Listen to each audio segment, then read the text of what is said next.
My name is Carla. I'm a TV producer and I'm a cycle campaigner. I was one of the joint winners of Cycle Campaigner of the Year with the London Cycling Campaign last year, and I was one of the 100 women in cycling from UK Cycling. I do a lot on Twitter and I do a lot about why we should have safe cycling. Cycling UK is the UK's biggest national cycling charity, and it has local groups.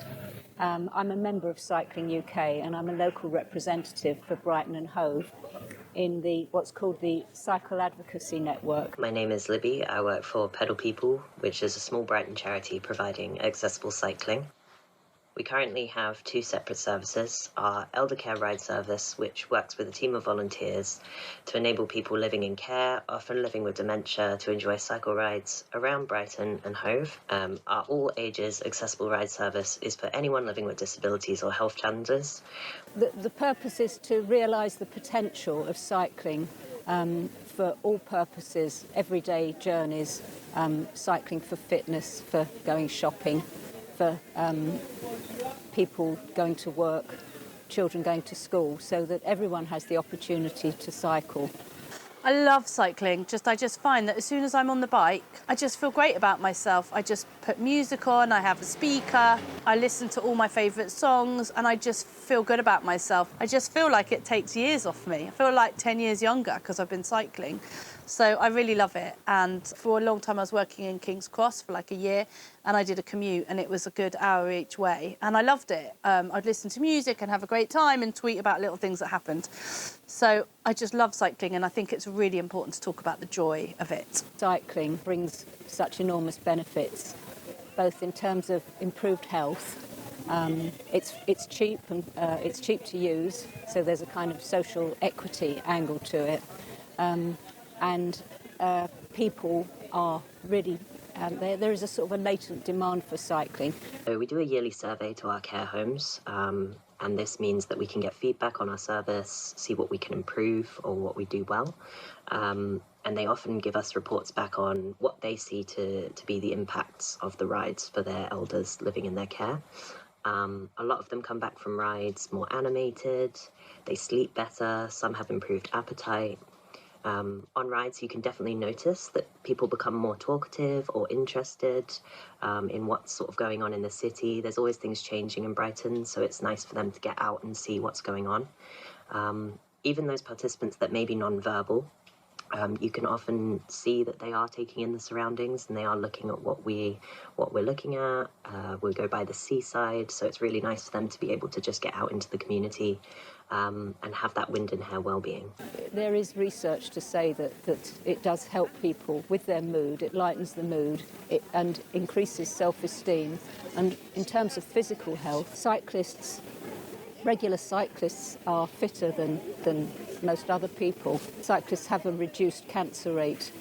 When you look at the environment as well, the fact that people aren't driving means that that the air quality is improved. So we have fewer vehicle emissions like nitrous oxide and particulates that are so dangerous. I mean, the particulate matter is found everywhere in the human body. I mean, it's been linked to problems in dementia and in pregnancies. There's loads of groups just doing amazing work. There's loads of female groups getting women on bikes, getting women feeling safe. There's women that marshal and get other people to rides. And I just think it's amazing how much people work to help others cycle. And it's just a really incredible thing, and they really need to be supported. Like Cycle Sisters do a lot of great work. There's just so many groups, and I just think it's inspiring whenever I see them. One of the sad things about many nursing homes and care homes and long-term hospitalisation and so on is the detachment that the person gets from the outside world. So their world becomes smaller and smaller to perhaps just a front room where they share with other people in a similar position. So it's excellent that Pedal People could help people in places like long-term care who weren't getting out to be out in the outdoor world. And I would strongly urge people to support that charity and similar charities. We also want to be more visible within Brighton and Hove community and also those cities close to it, because for people living with disabilities, we want to make them more aware of the services that we provide so that they can come down and enjoy it as well. So what I think is interesting about cycling and why I think politicians and councillors and everyone should cycle is as soon as you get on the bike, you could just instantly see what the problems are. You've got parked cars instead of a bike lane. You know, the difference between streets with bike lanes or low traffic neighbourhoods for cycling, you can immediately see what makes it easy and safe to cycle and what makes it hard. And then as soon as you see, like, oh, it's great with bike lanes, you just want them everywhere.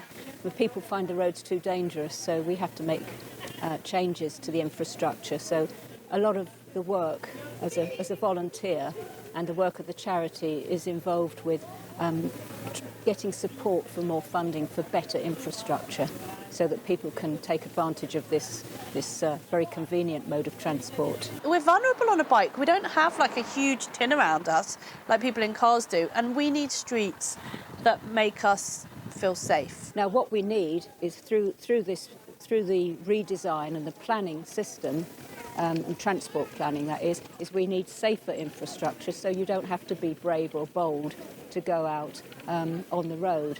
And ideally, these facilities would be segregated from heavy traffic.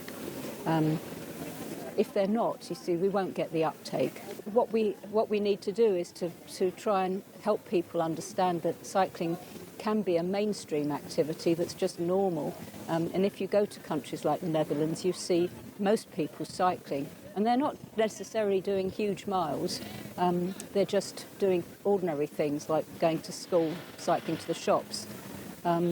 So we've got things to do to work on with the image of cycling and also the reality of cycling.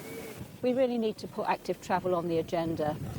So if you're in your workplace, in your local elections, just sort of see if you can get some funding and some infrastructure. There's so much more to be done and nothing can happen quick enough, and we're in a climate emergency, and this is where funds should be going. Like, seriously guys, we just need to put so much money into this. If we care about the climate emergency, this is a really great thing that we can put money into, cycle infrastructure. Just start putting it in now, just start building bike lanes.